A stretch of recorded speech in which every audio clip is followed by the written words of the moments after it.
Trying to grab all the groceries in one trip? Oof, not how you would have done that. You know sometimes less is more. Like when you drive less and save with the USAA annual mileage discount. USAA. Get a quote today.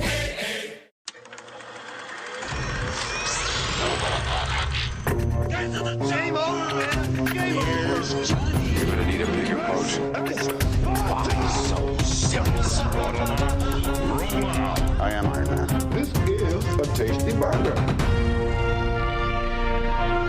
Welcome to the InSession Film Podcast.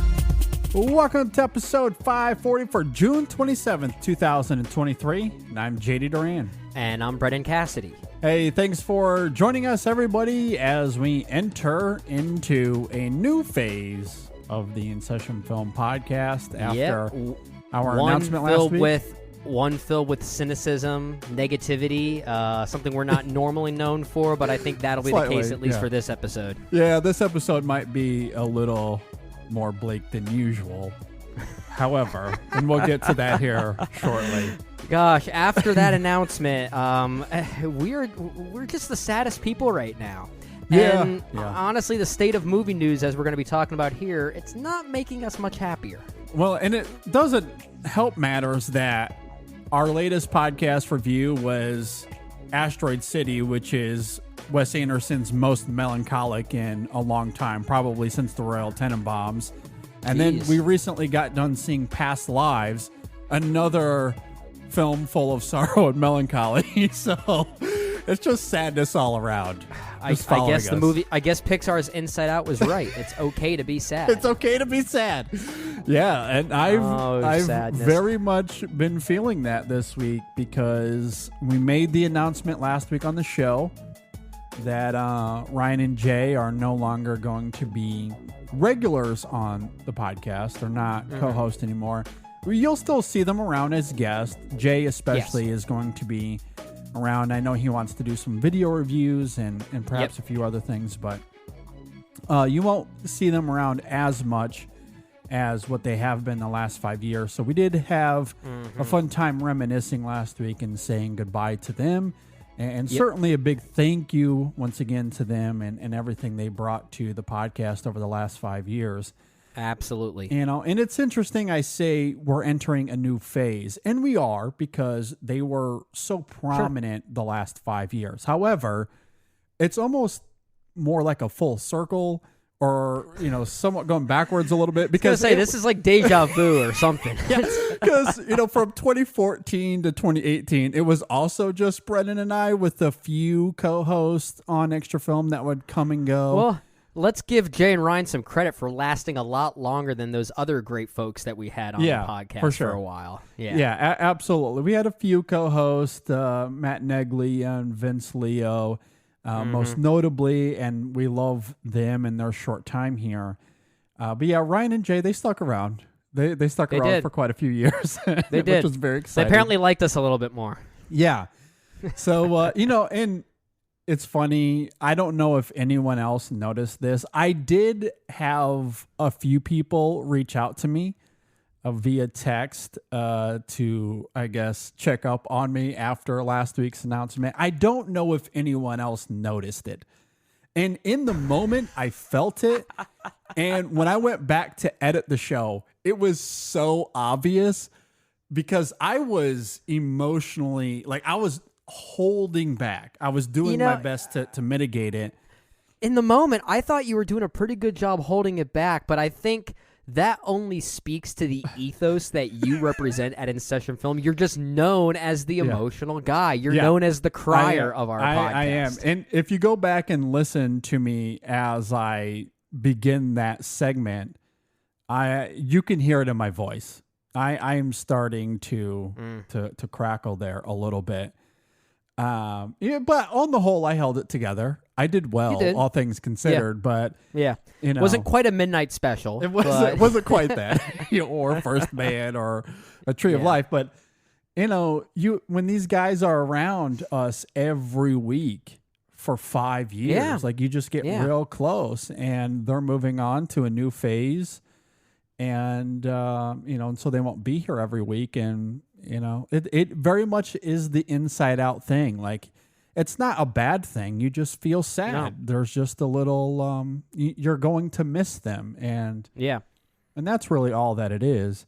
Yeah, but they will still be around on occasion, most notably, and we talked about this a lot in episode 539, the end of the year award show. Yeah, they'll be back for that. They're already contracted for it for the next 30 years, right? So yeah, exactly. As long as InSession Film keeps going, we keep doing award shows, it's going to be the four of us. Yeah, exactly. So they'll for sure be around, and they'll be here for that episode, no doubt about it. And then there's the Asteroid City, past lives of it all, as we noted, or as we talked about a second ago. And then I don't know if you can hear it in my voice this week, but my newborn son, who's 3 months old at this point, he just started going to daycare because my wife went back to work. That means there are germs in our house, and everybody's sick. Everybody's sick. Oh, baby flu. So baby flu. The cold is spreading around everywhere. Now, how bad is it for you? Because from what I understand, those sicknesses that you get from children, it might not affect adults that horribly in the moment, but it just never goes away because the germs are always around, from what I understand. Well, when Sam was young, that was the case. It wasn't like I was never like deathly ill. No. There were times where Sam got real sick, but it just kind of lingers. And, you know, it's interesting because, you know, and I don't know if it's South Florida and where we live, and, you know, and Sam still gets sick from time to time, but I honestly haven't had a cold in a long time. In a long time. So, I mean, but I was prepared for this. I was like, he's been at home. He's been in quarantine more or less, even though we've been out a little Whatever bit. He has contaminated every single piece of furniture in your house right now. Yeah, so that's our life right now. So it's been a little, let's say, things haven't been the greatest over the last, 10 days or so. What are you talking about? It's a blessing. Yeah, it is. It's a germ-filled blessing. Yeah, so between the sickness, the announcement last week, and some of these sad films, and then there's this week's topic. But I feel like we'll it's a spend conversation as little time on it as possible because we have other things we want to talk about to round out the positivity, though. Yeah, but I do think while this is maybe a little bleak, I think it's an important conversation that needs to be had. Yeah. And I guess to lay the cards out on the table, we're going to be talking about, and I don't know how we want to label this, Brennan. Perhaps we can think of something here on the fly. But we're going to be talking essentially about the current state of cinema regarding the box office when we consider Pixar and their struggles recently. The Flash flopped big time last week, but that isn't the only superhero film of recent that has underperformed. Many of DC especially have underperformed. There's, of course, the writer strike going on right now. There's all the conversation around AI. Marvel got into a little bit of a hot mess because of their utilization for AI in the opening credits of their new show on Disney Plus. Yeah, Secret Invasion. David Zaslav is doing everything in his power to completely destroy Warner Brothers. Turner Classic Movies, what? What is that again? Never heard of it. Yeah, so I don't think we need it. The whole TCM news is distressing. There was news that Warner Brothers is selling half of their music catalog because we're in debt, I guess. I mean, it's just been a lot lately. And while this is somewhat of a redundant conversation, it's something that we've had a couple of times here on the show. I think it's worth revisiting given all of this recent news of late. And so it all just seems to be compounding. It seems to be compounding. I think there are some concerns going forward. And so I think while it might not be the happiest of topics, I think it's one that is worth having. And so I wanted to start the show there before we kind of end on, as Brennan noted, a happier note. A happier note, yeah. But I do think it is a good topic, especially because we are film lovers. We love this medium, and there are things that it's not that we don't want to see change, but we want to see good change when change is necessary, right? And I think a lot of this comes down to us recognizing that the movie business will always be a business. That side of it will never go away. But there's a difference between the business of it all versus the commercialization of it all. Yeah. And I feel like it's veering dangerously close to that second category nowadays. And that's a scary thing, especially for those of us that, you know, relish in the in not just the classics, but the preservation of those classics or those forgotten films. Also the respect, the reverence, and the importance that we always talk about with regard to, you can see a little bit of it back here, physical media, right? Yeah. And the always evolving business as it is, it's made people forget about physical media, but it also makes people realize that what they think they always have access to, they actually don't have access to. Yeah. And it becomes a completely different conversation, especially when Turner Classic Movies enters the conversation in such a way that it is. It's a really saddening topic. I agree, and I guess we can certainly start there because the TCM news was distressing. And you make a good point about the preservation of cinema. Yeah. You know, I historically speaking, and while we're talking in the context of film, this idea certainly tethers itself much more broadly speaking. But, you know, when you erase history, bad things tend to happen. Yeah. Now, in the context of film, what does that mean? The stakes aren't nearly as high as it is in other areas of life. No, however, it's true. It's important to us though, and it's important to a lot of people. That's the thing. Well, and here's the thing: like I and you and probably everybody watching, listening to this, you know, if you're watching, listening to this, you're a fan of movies in some way, shape, or form. And so Absolutely. you're a fan of art, and the preservation of art, I do think, is extremely important, not just film, but all types of art. And TCM is one of those vital entities that is wholly dedicated to that. Them, Criterion, certainly a few others as well. Yeah. And having them around to help preserve history and film and everything that's preceded. And you think about how film has infiltrated the zeitgeist throughout the last, you know, century or so, how it's influenced pop culture. You know, movies are such a foundational element, I feel like, of United States culture. Anyway, I can't speak for other countries, but here certainly is. And so having something like TCM around is crucial, especially in the world of streaming. And this is perhaps where all of these areas or all of these, you know, different arms of film that we're going to be talking about in this conversation, that it's kind of where they start to blur a little bit, because in the world of streaming and digital media, physical media is harder and harder to find. Yeah. And that means the preservation of cinema becomes much more challenging. Absolutely. And so having the folks at TCM, Criterion, like, you know, we might not think about it on a day-to-day basis, and certainly these executives don't think about it at all. But removing them, I think, is a major step backwards, and hopefully this can be remedied. I agree, because we can't only rely on word of mouth to keep that preservation alive, right? Otherwise, many things are going to need to change. Like film studies in high school and universities in particular are going to have to be strengthened or some way, and I feel like that's going to be another conversation that we don't even want to have here, because that requires different forms of funding and all this other stuff to go into the education system to keep that preservation in that specific capacity. But I think another thing is that if something like TCM were to go away, God forbid it doesn't, but if it were, then I think that means the state of film criticism also needs to change, right?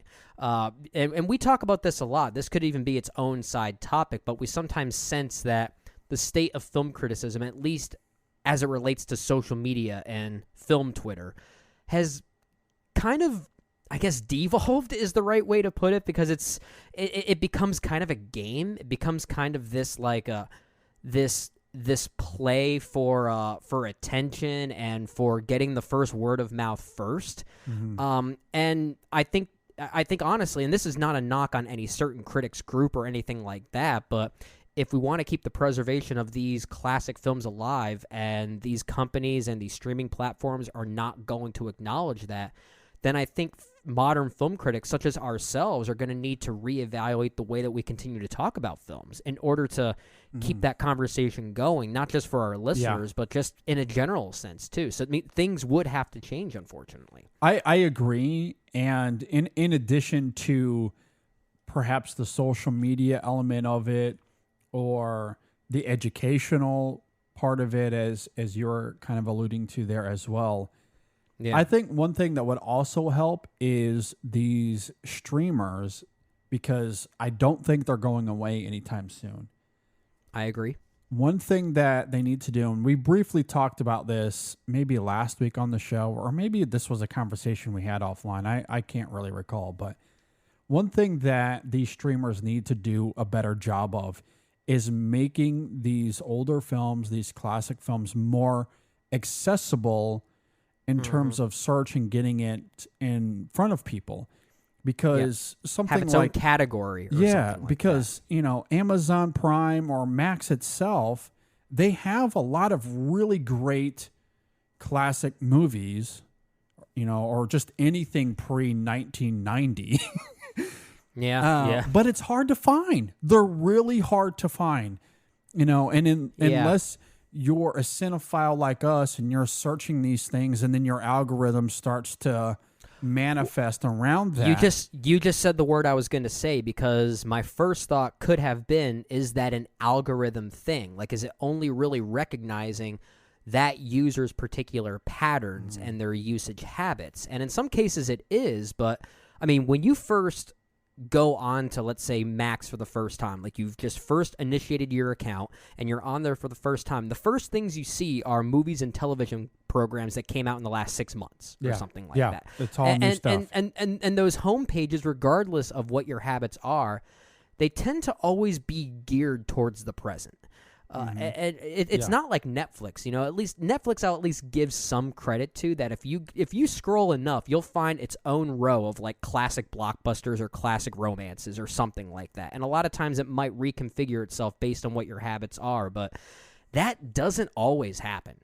No. In fact, I'd say more than half the time it does not happen. Well, and the thing with Netflix, I feel like their algorithm panders similarly, in the sense that you have to search for these things, but also the depth of their catalog is one of the weakest comparatively to all of these others. Like I don't. Maybe that's why it's easier to find, because there's less stuff, so they're more easily categorized in that sense. I don't know. Maybe I'm being facetious here, but maybe not. Like, I don't know if they have anything pre-1985. Like, they just Netflix specifically. Yeah, let me think about. I mean, and again, I'm being perhaps a little. I know. I saw but Out of Africa on there the other day. So I mean, I think that is 1985, if I'm not mistaken. So I guess that meets your threshold. But comparatively to Max or Amazon Prime and others, that have such a deeper catalog. But regardless, like these movies are extremely difficult to find. So in terms of preservation, like what Warner Brother, like the executives at Warner Brothers, one thing that could maybe help them with their sense of history in terms of the decisions they're going to make is if these classic movies get more play because they're in front of eyeballs. But when they're hidden and they're not getting plays, all they look at a sheet of paper and go, nobody's watching this film from 1947, so why do we have it on here? They're looking at it as a data analyst would, which is a job that you need in any type of business, even like this, but there needs to be a counterbalance there, right? It's like in any business, you can have someone running the numbers and looking what makes sense financially, but then where's the marketing person who knows the customer base, right? Yeah. To kind of find that compromise. And that element there that we feel is so important from that creative point of view, rather, that's what's missing here, unfortunately. And it just seems so numerically superficial. I agree. And I don't know if that's what's driving the decision around TCM, but I don't know. My guess is the numbers. Well, I mean, Warner Brothers they're cutting back drastically all around. Yeah. But, when movies that, relate to the Turner Classic brand, when they're not getting nearly as much play because they're really hard to find, it just makes it sound like an agenda or something. Yeah, well, It's it becomes like the decisions are myopically driven. Yeah, it's not like it's not the classic movie's fault, right? No, and that's the problem. It's the way it's categorized and how easy it is to find. So it's like Warner Brothers trying to make a correction for their own mistakes for not giving certain channel outlets equal weight, right? And that's the unfortunate reality there. And it's also not like they're marketing TCM. I mean, forget the movies themselves, but TCM as a brand. Is there any money put behind them at all? Probably not, right? And it's unfortunate because they have a lot. Max specifically has a lot of great classic film content on there. I mean, at least I think every single Charlie Chaplin film is on Max right now. Yeah, at least most of them. All of his full-length feature films, I think, that he has directed are on there, if I'm not mistaken. But My Fiancée Maris and I just watched The Circus the other night. It's the stuff is there, and it's the Criterion transfer. So it's a good transfer on Max. But like man, you have to dig for that. It's you just do. Annoying. Maybe the best outcome here, and this is a little bit of a tricky idea because I'm conflating two very different things, but. If preservation is the game here, maybe Warner Brothers could sell, if they're selling their music catalog, maybe they can sell their classic catalog to something like Criterion. Not that every single one of those movies would be quote unquote Criterion qualified, but Criterion as a brand has more than proven themselves as these stewards of film preservation and film history. Yeah. So even if the film, not all the films would qualify for a Criterion release per se, but handing the reins of the TCM brand to Criterion, maybe that's the play here. Yeah, I mean, I don't know how that would work. I don't know how that would work either. Yeah, because that would probably that would come down to a lot of negotiating, a lot of transfer of maybe certain rights that certain films hold. I don't really know. I feel like there's a lot of moving pieces there, but in a broad from a broad point of view, I could see your point. I'm just thinking out loud, but at least a way that's you could transfer ownership of something so that it just doesn't fully go away. Exactly, and that's the thing here. About. Yeah, I just don't want those movies to disappear. And if Warner Brothers isn't going to care, then give them to somebody that is going to care. Yeah, it's like every year I beg the Academy to let me and a few of our colleagues vote for Best Original Score because the Academy doesn't care, but I do. Like that's a category I want to take care of. Yeah, apparently they also don't care about animated film all that much either when they think a movie like Song of the Sea is some Chinese film or something. Yeah. Oh my gosh. That, I have no idea if that quote was accurate or not, but I mean, we heard that back in the day when Song of the Sea was up for Best Animated Film. Yeah, that was one of those anonymous ballots. Yeah, who knows if that was true? It could have been fabricated. I don't know, but at the same time, if it wasn't, I wouldn't be surprised. At any rate, I hope that TCM finds a home somewhere, or that Warner Brothers wakes up and realizes that this is important and we need to take care of this. Let's hope that emergency call that apparently occurred with Zaslav from who is it? Spielberg, Scorsese, the directors and PTA. Avengers. Yeah, the directors Avengers. Yeah, let's hope they talk some sense into him. Yeah, Scorsese, Spielberg, and PTA, I believe it was. That's the Avengers movie that I'm really looking forward to, whatever that comes out. Oh man, me too. Speaking of animated films, let's talk about Pixar. So I guess we're going to have a broad conversation here about box office and where we stand post-COVID, because things have are not great necessarily, and we'll certainly get to the superhero part of it here in a minute. But yeah, when we look at Pixar, so I have the box office up here for these movies, and I'm just going to talk right now everything that has come out since COVID. Okay? Okay. So that begins with Onward, which was right before or like right as COVID started, right? So these numbers, it's interesting to think about what Onward could have done if COVID didn't happen. The numbers could have certainly doubled. I mean, who knows? However, as it stands, worldwide, it made $133 million, which isn't great by Pixar standards, right? Right. Soul comes out in December of 2020, 118. Again, this is the height of COVID, so it's a little understandable because I think those films also came out on Disney Plus simultaneously.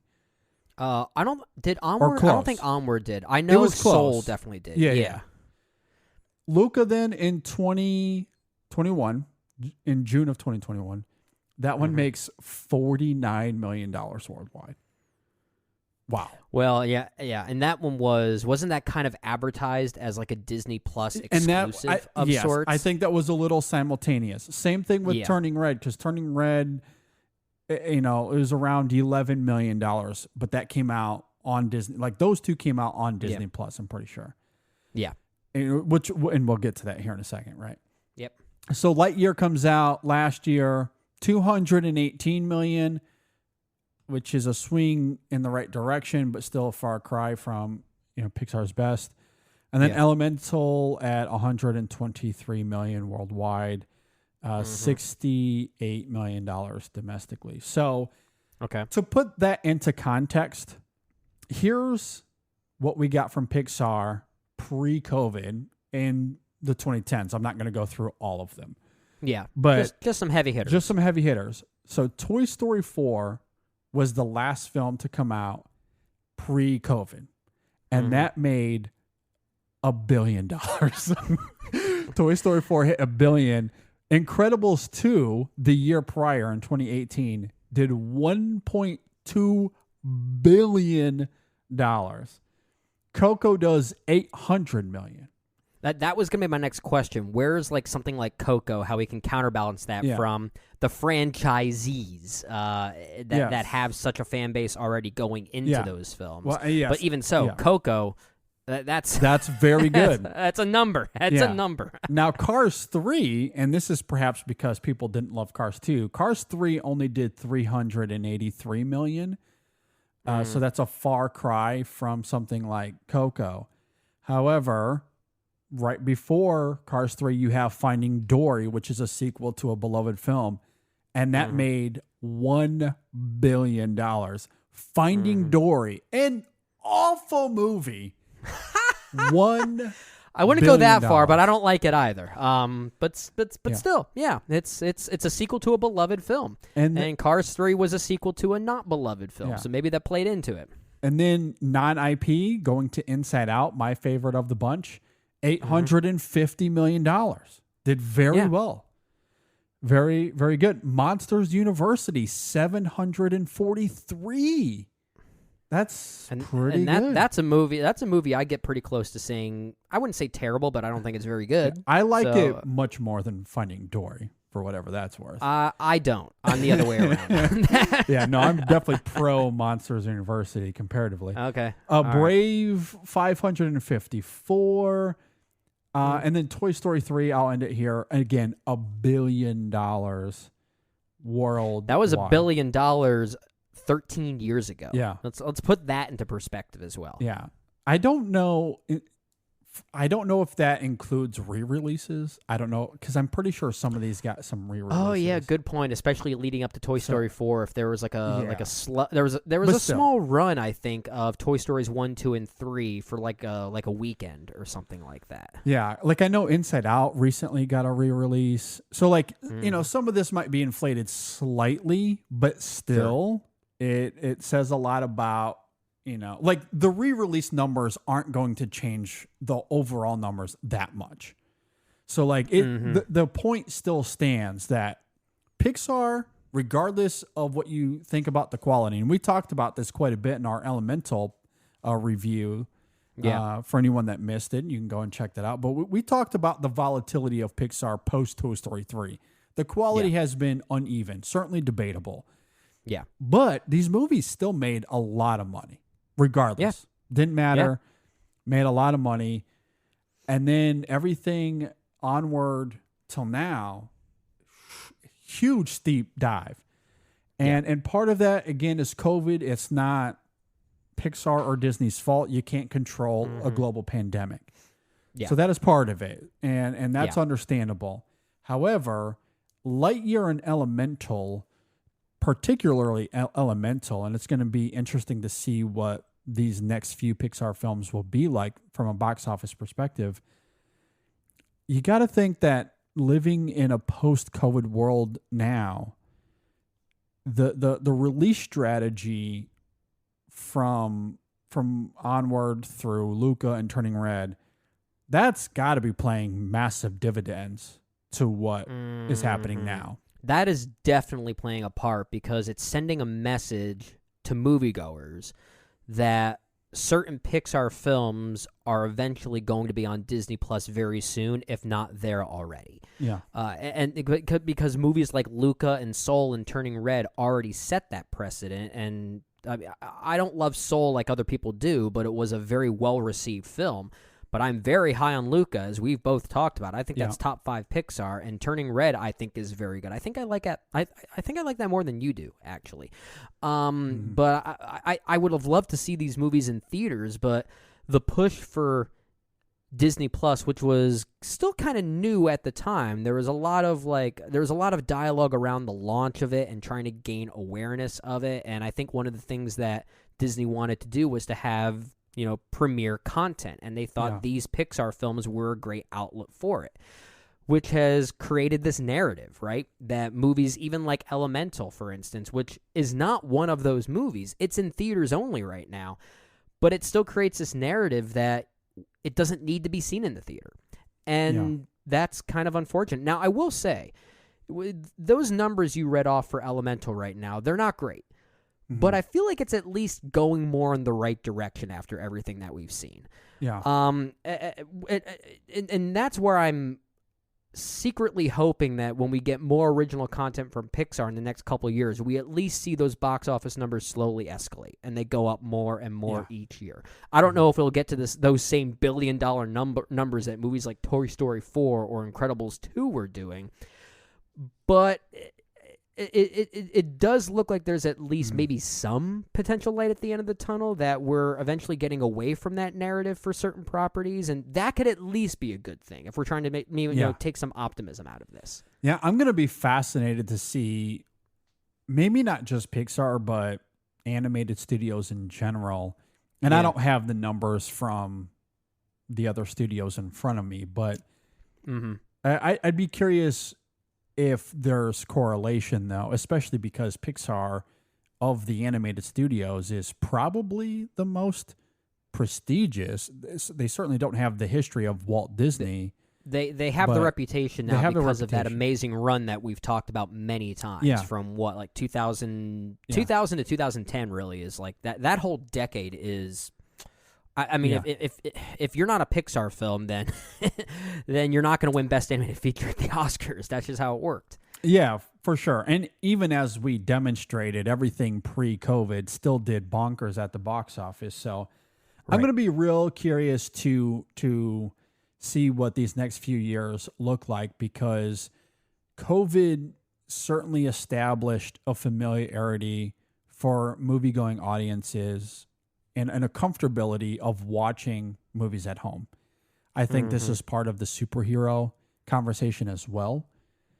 Yeah, coupled with the fact that it is very expensive to go to the theaters.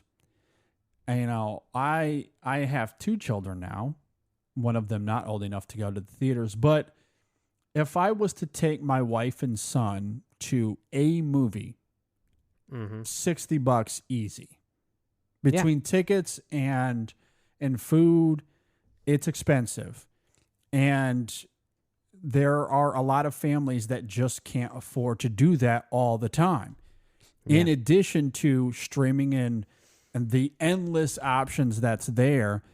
And then you can talk about home theater systems. It's easier to just, I got a really comfortable couch. I can just watch it there on my giant 95-inch TV or whatever you have. So that's the other thing that we could talk about too, is that the whole vibe of going to the movie theater nowadays has kind of changed. And that's also kind of a sad thing. Maybe a separate conversation, but it's a new mindset that people have adopted. That it's kind of like doing remote work for your job, right? It's like, if you could do everything at home, what's the point in leaving? Well, and honestly, I think that's an interesting comparison, because the job market has adjusted accordingly as well, where people either aren't working because they've realized that I don't need to work, and COVID brought that out in a lot of people. Completely changed their mindsets, yeah. Absolutely. Or I can work remotely. I can work from home. I can do my job from home. And that has also become much more of the norm than it ever was pre-COVID. And that does translate to cinema as well. It does. And that people would simply rather watch from home. I think there's also a conversation to be had about the social media age in general, how we're addicted to our technology and we're much less sociable than we were 20, 30 years ago. That's probably part of this as well. All these factors are a concoction. And now that we're in a post-COVID world where it's easier to watch from home, especially with young children, where, do I want to spend $100 to take my kids to see this, or just wait 2 months because I know it's going to drop on Disney Plus? Like that. And that's the other thing too. Yeah. You notice a lot of these timelines between when something releases in theaters and when it's available to rent on, let's say, Amazon Prime. Those timelines are shrinking. Much shorter.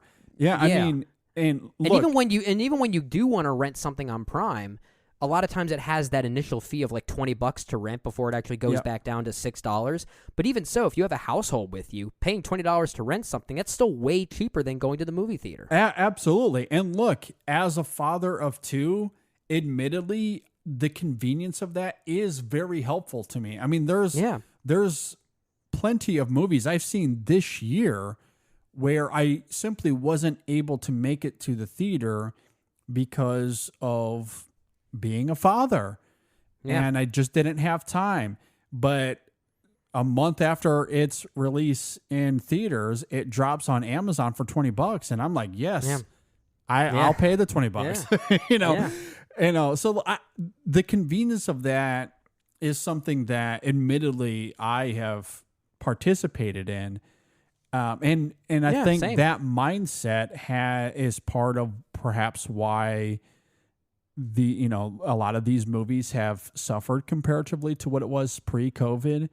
And then also the other thing too that we have to mention here is that Luca, we mentioned that it only did $50 million at the box office, which isn't a lot. However, it did extremely well on Disney Plus.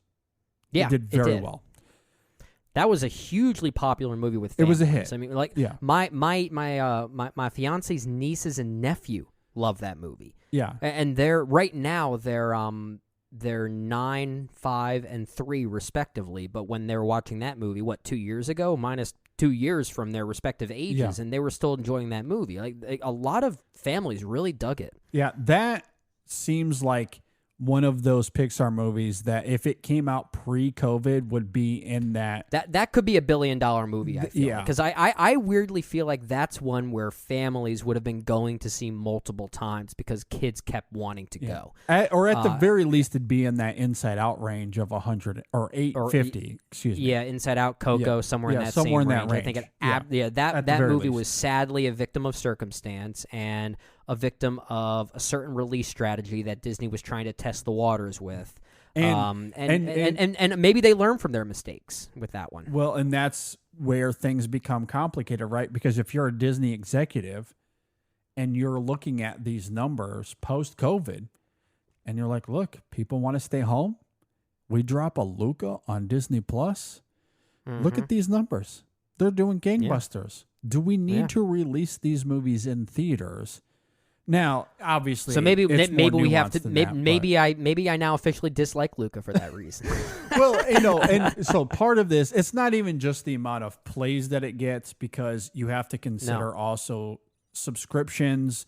Are people subscribing to see these movies? And I don't have those numbers in front of me. I don't either, but you have to assume that maybe the marketing of it being a Disney Plus exclusive, it earned more subscriptions in the process. Yeah, I would think so. So from Pixar's end, and for the sake of conversation or for the sake of debate, let's say that Luca did render a lot of subscriptions at the time, and it was this big hit. It got lots of views. So from Pixar's end, while it didn't have the conventional box office numbers, it was as successful as anything they did pre-COVID. Right. So now moving forward, now that we're on the other side of COVID, what do we do with these movies? Do we follow Luca's footsteps, or do we go to theaters the way it was pre-COVID? But we've conditioned families that would see these Pixar movies to simply watch them at home. Yeah. And I think that's why Lightyear and Elemental have struggled. It's going to be... There was some pretty bad marketing there, too, and I think that's also part of the conversation. Yeah. Well, to be fair, Pixar has been notoriously mediocre at marketing their movies because a lot of it is mostly just... they always seem kind of secretive about what their movies are at times until like the official trailer comes out, and even those have never really been that great. Like pretty much every official trailer for every Pixar movie I think has been pretty mediocre. I don't feel like they're the best at marketing. Could be it. I mean, because I wasn't blown away by the trailers for Elemental or Lightyear. I don't know, and we talked about this on the show. I don't know if Lightyear did a very good job of distinguishing that this is the movie that Andy people saw. had no idea what that was. No idea. And so and then they get that opening text that tells them what this movie is, and they're like, and then they're watching it. Here? It's like, wait a minute, this is not what you even said it was. And Buzz is a different voice. Maybe they weren't aware of that going in. I don't know. That could be part of all the confusion around that movie. So yeah, which kind of makes me think that maybe Pixar they're in a bit of a unique spot. I don't know if this is necessarily emblematic of Pixar just not doing well at the box office in general, or people being a bit more disinterested in their content. And that's why I wanted to highlight Elemental, at least showing some sense of financial escalation when compared to Luca and Turning Red and some of these other films. But then again, it also had more theaters to play in. It wasn't exclusively on Disney Plus, but maybe there is some potential room for growth. And even if it's not a great number that's tied to it now, maybe Disney and Pixar can see that as, let's still try to release original content in theaters. Let's try to get back into that momentum and see if it continues to grow. And maybe something else you do is, like, in 5 years, release Luca as a 5-year anniversary in theaters and try and get more awareness that way, because these Pixar films come out once a year, so it's not too far off from maybe testing the waters in that way, too. Yeah, I'm going to be real curious next year, because I believe Inside Out 2 is slated for next year, if I'm not mistaken. Inside Out 2, and then there's one called Elio or something like that. I think they have 2 films coming out maybe next year. It might be one of those dual years for them once again. I don't know. And look, maybe this is as simple as not the quality of the films, although I don't... Lightyear wasn't great. It didn't get word of mouth, and people weren't going back to see that a second time, and that's part of it. Elemental I really liked, but to the point I'm trying to make here, maybe it's simply bad marketing, and they need to reevaluate how they're going to market these movies. We're going full on to theaters. We're not going to make them available on Disney Plus for 6 months or whatever it is, and make that clear. You know, and hopefully that then incentivizes families to go to the theaters to see Inside Out. Oh, I liked that first one. Let's go and see the sequel. Yeah. And hopefully they get back to what they were doing pre-COVID. I agree. Because I think they still have some great content under their belts that we haven't seen yet, and I'd like to see people, recognize that.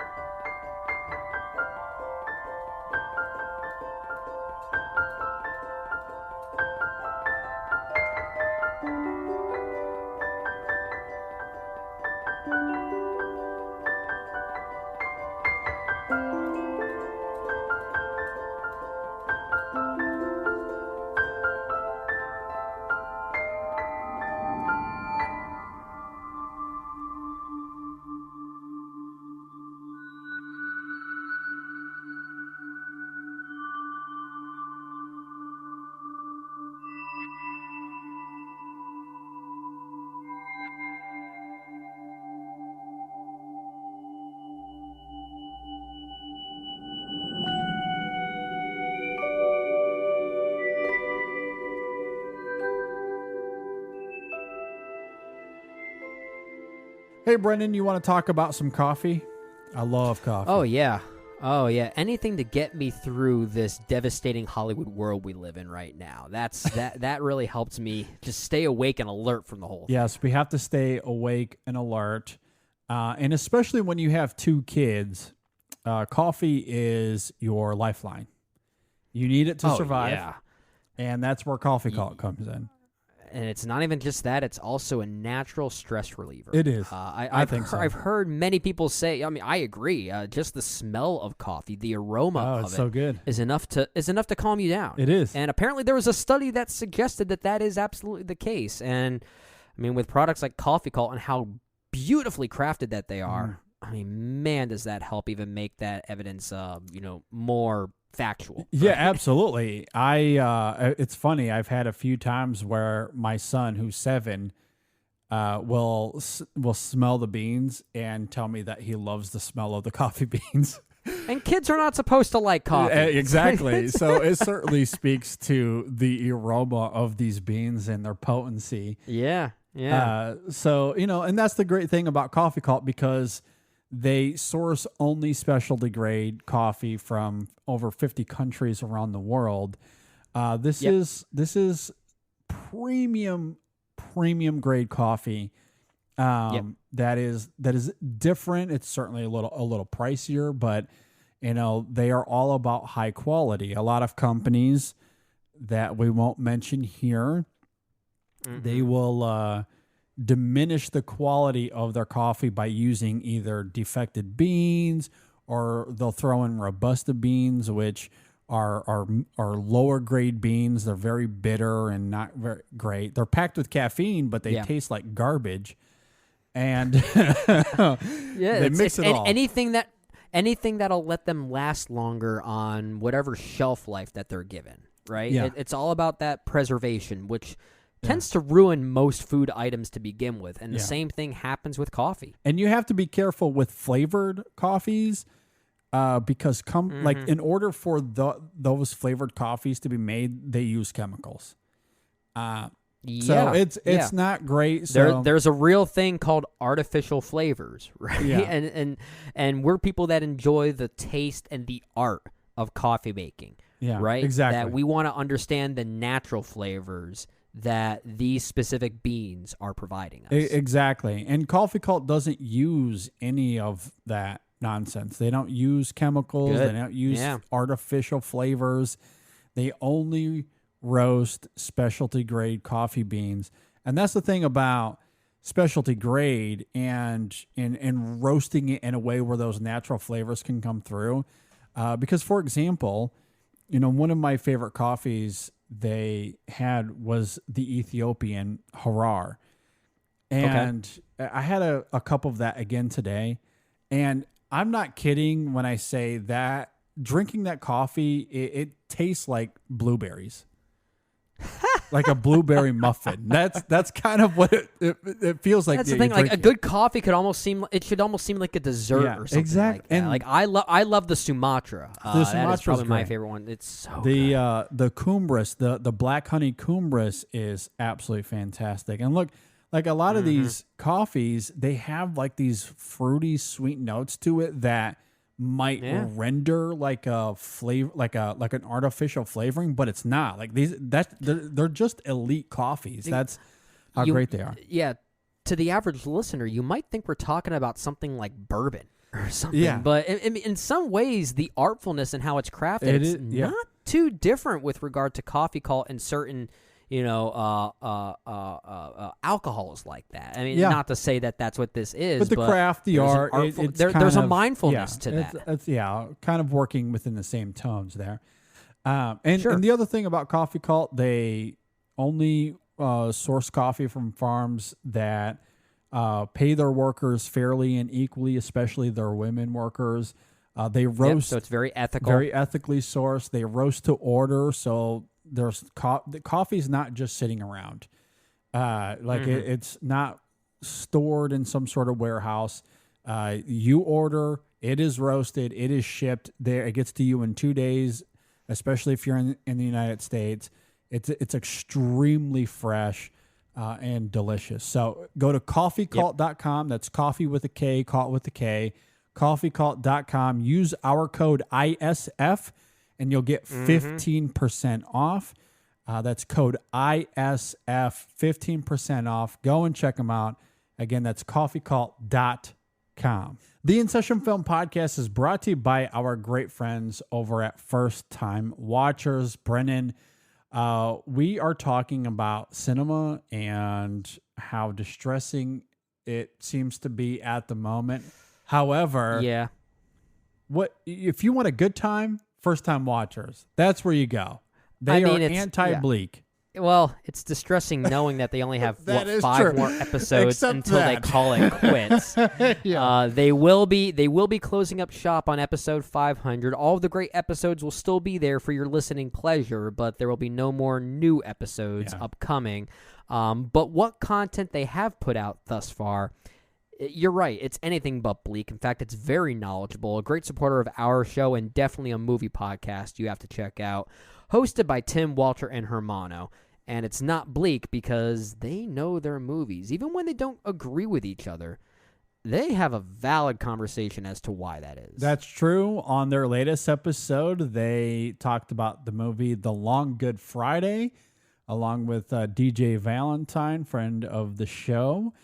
And it was a really fun conversation. They also talked Transformers and The Flash, so it was rounded, certainly a nice variety of movies there. I mean, when you have someone like DJ Valentine, of course you're going to talk about some of those quote-unquote nerdier forms of entertainment, I guess. But I mean, that's the thing. They'll pick out movies that they've never seen, which is usually their bread and butter. That's usually what they like to focus on. But they'll also discuss other movies that they've caught up with, whether it be something like The Flash or Transformers, and maybe some new movie trailers that are worth noting. So it's very movie-centric, but it's always fun seeing what movie they pick as their primary review, because most cases it's something we've never even heard of, which is always fun to see. Now this film that they've talked about here, I haven't seen, but I've at least heard of it. Yeah, same. So it's a little more familiar, but they'll trick us every now and then. It's never consistent, which is what's so fun about their show. Absolutely. They give out some great recommendations at the end of the show that I would urge you to pay attention to. And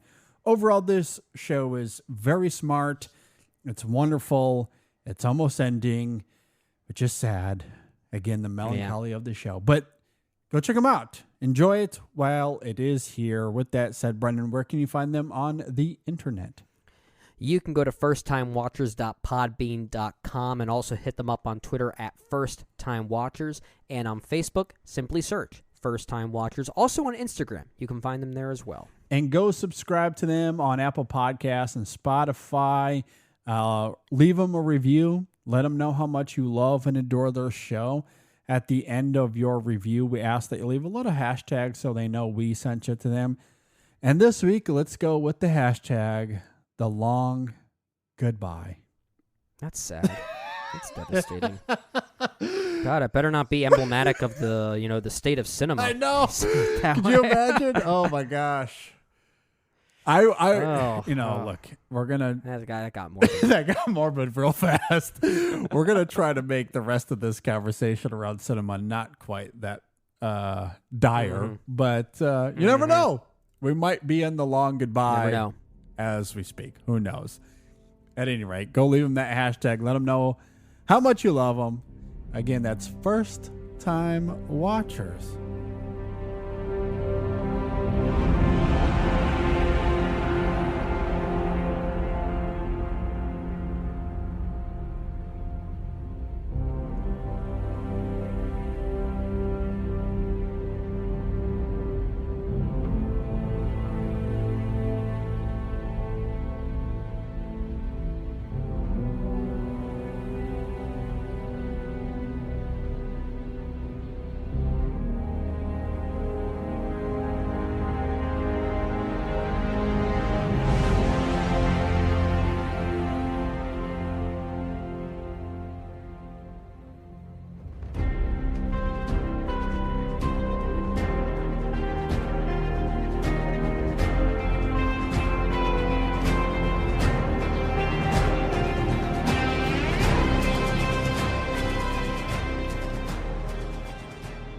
Okay, let's talk about superhero movies, Brendan, because The Flash did not do very well at the box office. From what I understand, I hate using hyperbolic terms. You do as well, JD, right?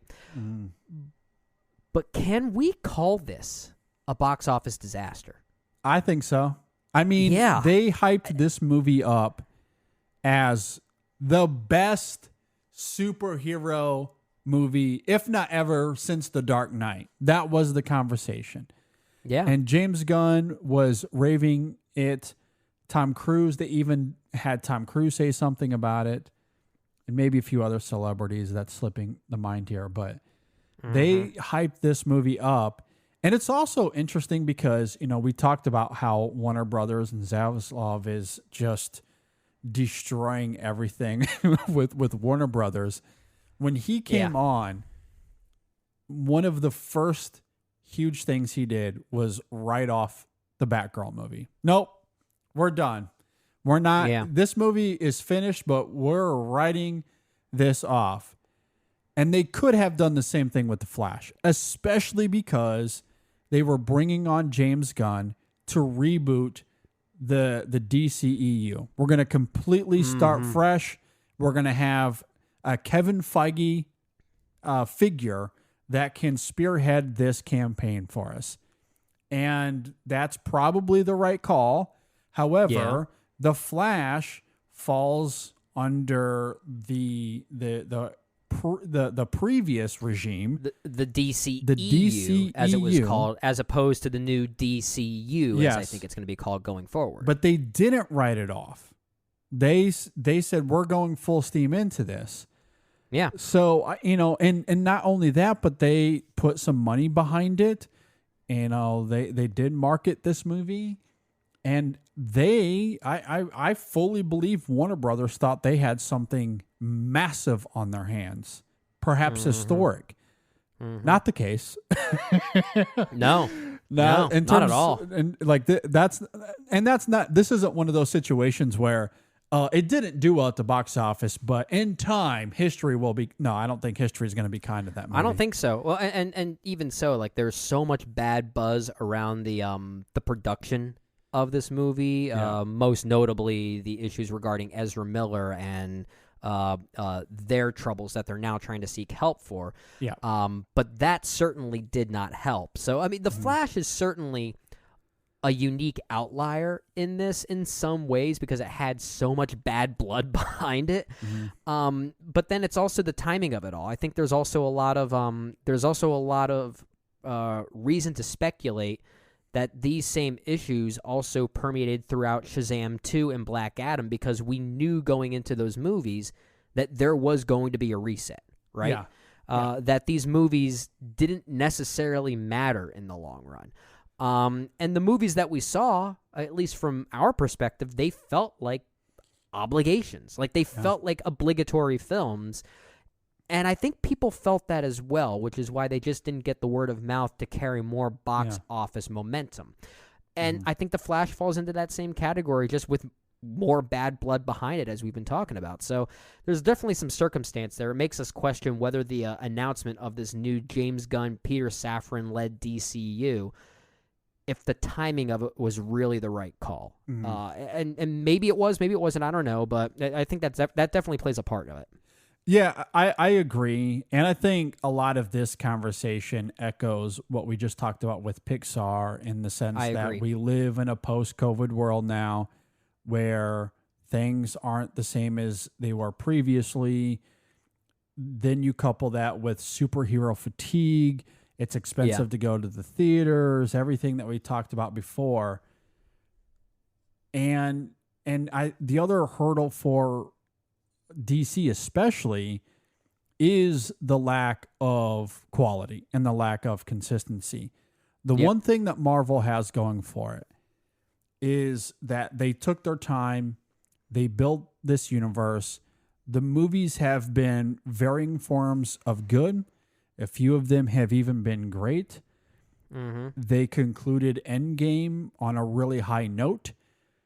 So as they entered into Phase 4, they had built up cachet.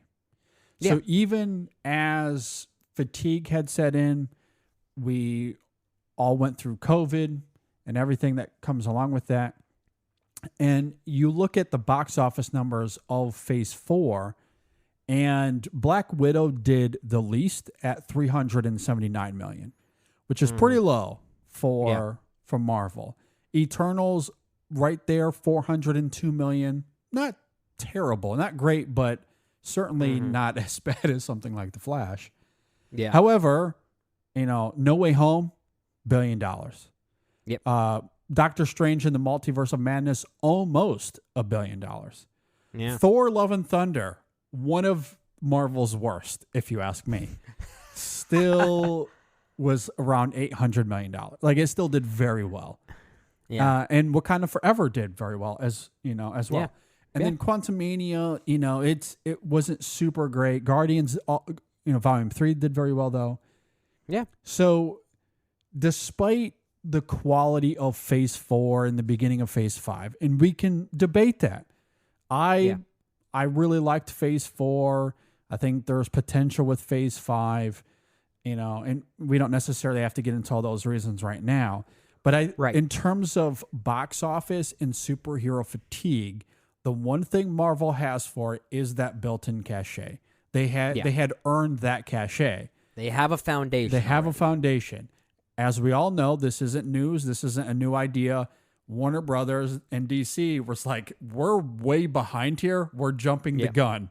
And we're going right in. So Man of Steel comes out, which it does well. And then their next movie was Batman versus Superman. So which sometimes I think they only made that movie just to have a great announcement for it at Hall H at Comic-Con. I remember hearing the word of mouth of just how bonkers that day was when that announcement was made, and it built up a lot of hype. Of course, I don't think the film lives up to that hype, and I think a lot of people might agree. No, I don't know if a lot of people might agree. A lot of people are very there are some people that love that movie, but I feel like they were. DC and Warner Brothers, they were trying to play the hype game as opposed to the movie game, which is what Marvel was at least doing.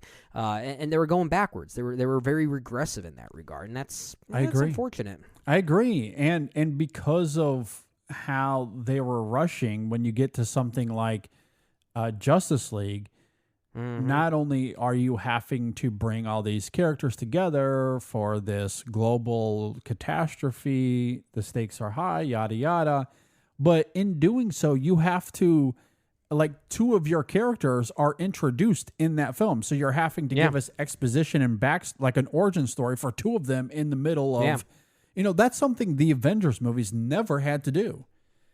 And even when they did do it, it's all about how well you do it, right? Yeah, execution matters. Yeah, because like it's not an Avengers movie, but let's look at Captain America: Civil War, which in some ways is kind of Avengers 2.5 if you really want to think of it that way.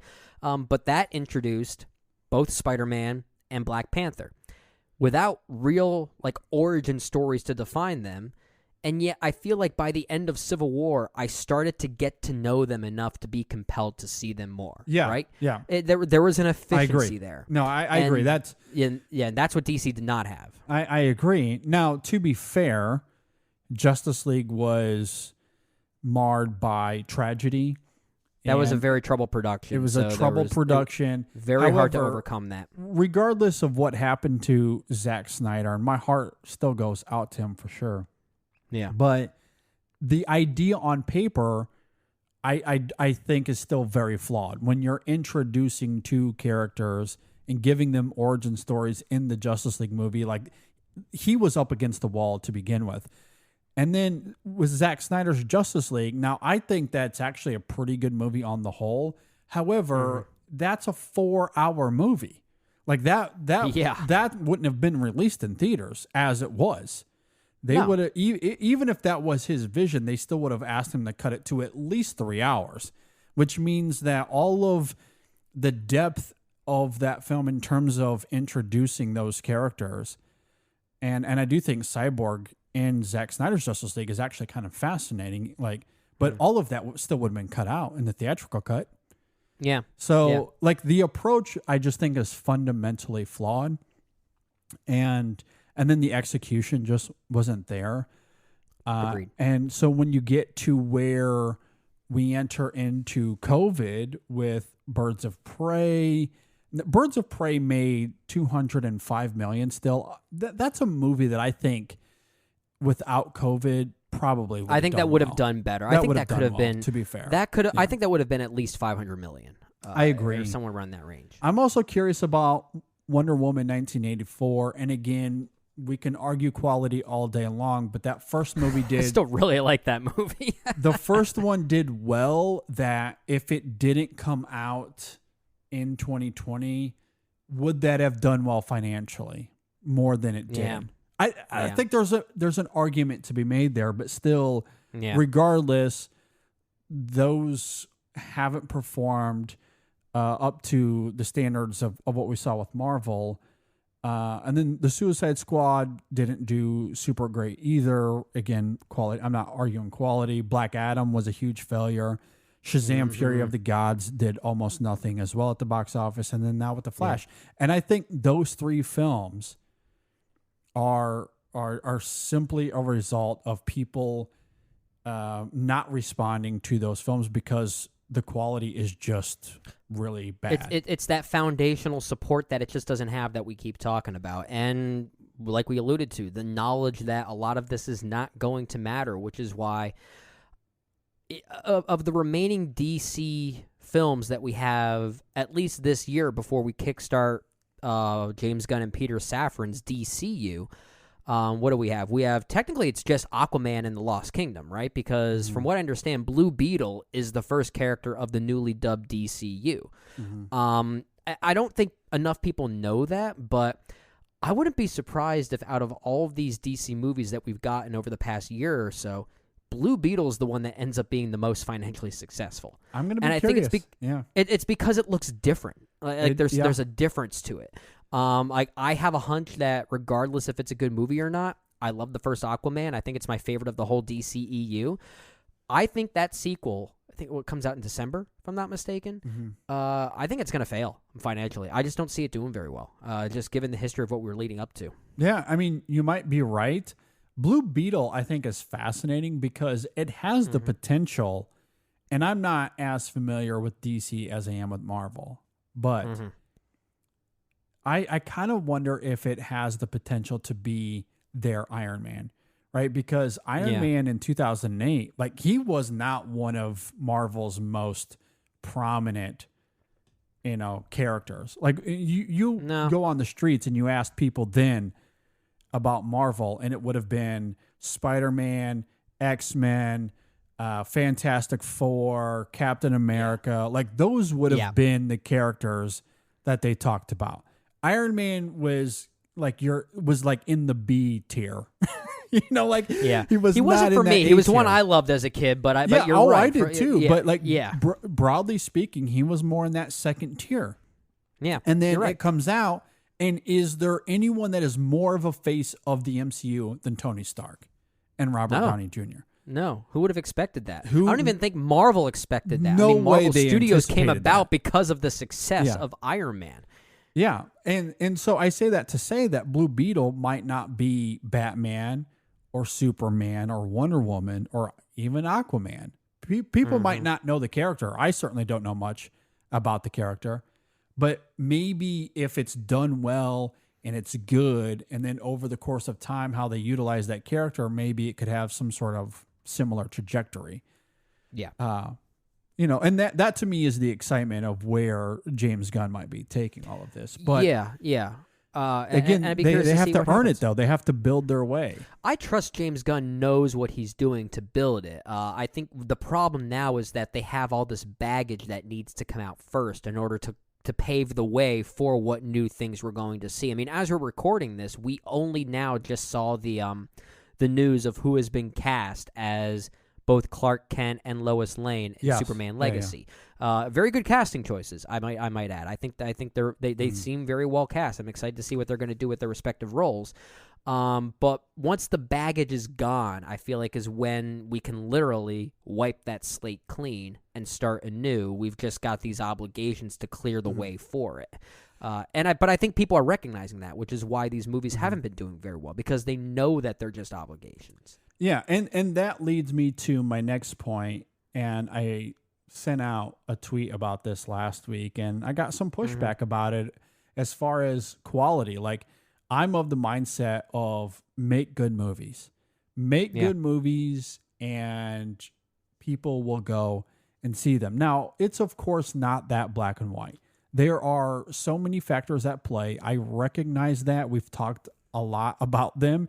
And because of the comfortability of being at home on your couch, comfortably in your sweatpants and your 90-inch TV and your surround sound, maybe you'd rather watch The Flash in that way. Or the new Mission Impossible, or whatever the movie is. Maybe that's how you prefer it. So I understand that there are factors at play. However, I think quality in a post-COVID world matters more now than it ever did before. Oh, now, I agree. I mean, look at Top Gun Maverick. Well, that's one of the examples that I was going to bring up. Top Gun Maverick makes $1.5 billion. Now, Top Gun is a beloved movie, I would say, but we're talking about a sequel to a movie from, 1986. Yeah. That film had no right to make $1.5 billion. But the reason it does is because it's really good, it's emotionally involved, and people went to see it more than once because of that. Yeah. That's how you get to $1.5 billion. This is how we have to do this analysis, right? Is that it's so hard to do because you can't tell who's seeing movies multiple times, right? There's just no way to track that kind of detail in that granular of a way. But in the case of movies like Top Gun Maverick, you could potentially see this like growing escalation in box office numbers as the weeks go on, and not just in its infancy, right? And that's where the word of mouth becomes very important in leading to good box office results. Like, let's say we go back to something like The Flash, for instance, which we've called a box office disaster. I don't think that's a hyperbole. The movie is doing terrible numbers at the box office. But let's say, hypothetically, the hype that movie was getting about it being the quote-unquote greatest superhero movie ever made, let's say that those were true, and most people felt that way about the movie. Would the numbers be different? And I kind of think they would. I think now, when you consider, again, not just home theater comfortability, but the cost of going to the theater. And it has to feel like there's this event that we're going to the movies for. I mean, people are saving their money. It's simply why there isn't as many comedies anymore, which is why I'm really hoping the Jennifer Lawrence movie does well, because we don't get R-rated comedies in theaters anymore. Those go straight to Netflix these days. If you're not a horror film, if you're not a superhero movie, the chances of you going to theaters are getting slimmer and slimmer. The $50 million adult drama just doesn't exist anymore, unless a Scorsese is funding it. in producing it or directing it, or unless you're a significant name, it's really hard to get those movies into theaters. It is these big IP movies, that people are saving their money up for. And so, when it comes to getting people into the movie, like there's such a competition factor when you consider not just the streaming, not just the at-home stuff, but everything that comes with the technology we have now. Everything is demanding your attention at every second. Yeah. That to get people in the theaters, it has to be some sort of quote unquote event. Yeah. And that's why I think quality will matter now more than ever, because it will get people excited for these movies. And then the word of mouth, I do think, is again more important now in a post-COVID world than it ever was previously. Because to your point, if The Flash was great, if it genuinely lived up to the hype, people would have seen it. They would have raved about it. They would have told their friends, and the people that were on the fence would have gone to see that movie and maybe saw it multiple times. And then that's how you get to $1 billion. Now, I just think everything post-COVID is so different than it was before that I don't think we can compare what going to the movies is now to what it was in 2019. Which is why, for me, the notion of just make good movies and people will show up, I know there's nuance to it, but I think that matters so much right now. And Top Gun Maverick has proven this. Avatar: The Way of Water has proven this. Hell, even if we want to go to the world of DC, the Batman proved that, right? That made almost $800 million worldwide, which blew everything DCEU out of the water in the same time frame. I hate to keep making these comparisons because there is this consistent narrative among film critics about what blockbuster filmmaking used to be as opposed to what it is now. But let's look at the early to mid 2000s, right? A very different time, but we've often talked about that was a time when filmmakers were given the reins to make blockbusters and still make their own movies, right? And that's why movies like, let's say, Spider-Man or Spider-Man 2 or Pirates of the Caribbean or some of those Harry Potter films, The Lord of the Rings and whatnot, they felt like events. Now, not all movies have to do that, but there was a very different approach to movie making that went into blockbuster filmmaking, that it was still it was this balance between commercial business and art. Like they were working congruently. It was a parallel business model. Now it's perpendicular. And that's maybe that's inherently the problem, that it starts to create this sense of repetition when you notice one way over the other. And that's kind of a sad notion too, because if a lot of these movies were looking back at how blockbusters used to be made, I think there could be more of a sense of excitement for them, even if you don't know why you should be excited for them. You're right. Just make good movies. People will talk about them then. Yeah, I think that's what a lot of this comes down to, at least now. And again, it's not mutually exclusive, because you have something like Jurassic World Dominion make $1 billion, and that's not the greatest of movies. So look, these average movies, these below average, not very good IP blockbusters, look, some of them will trickle in, but that comes from a franchise where people have always shown up to see those movies. So it has that built-in fan base.